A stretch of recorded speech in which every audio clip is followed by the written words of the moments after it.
part 4 of my series that nobody gives a shit, but I want to tell the story of how I have more than 9 lives.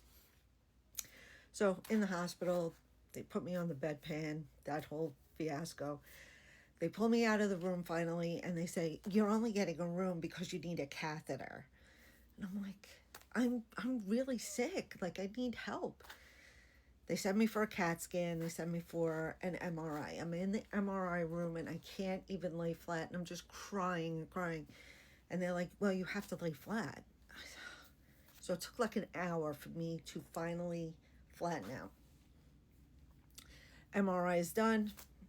Go back to the room, and the doctor comes in and says, you have something very real.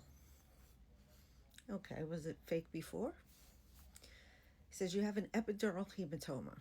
Now, to me, hematoma is a bruise. Okay. And he pointed to where it was, and I said, yeah, that's where all the pain is. He says, okay, I'm going to send you for a consultation at another hospital. Okay. So I tell my husband, go home, feed the dogs, do what you got to do. Meet me over there later. We'll find out what happens with this consultation.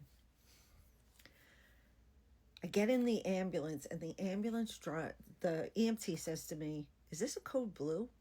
And I said, I don't know what that is. And he's like, you said you have an epidural hematoma. I said, yes. He says, is this a code blue? I said, so he calls the hospital, and he says, is this a code blue? Should I be lights and sirens?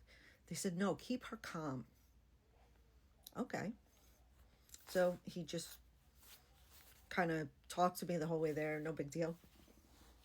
I get there. I get in the room, and masses of people come into the room. And they're, who's poking me with the needle? Who's, telling me I need to sign something? And I'm like, what the hell is going on? You're going into surgery.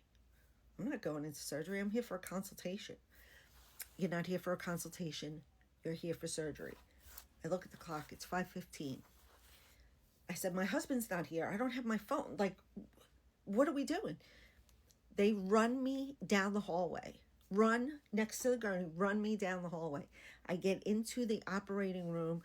They say, do you want to meet the surgeon? I said, yes. She comes out. She goes, remember this face. I'm your surgeon. I'm the one who saved your life. And then she goes, hurry up. And I'm like, oh my God. And that was it. I was out. I was in surgery. Part 5 coming.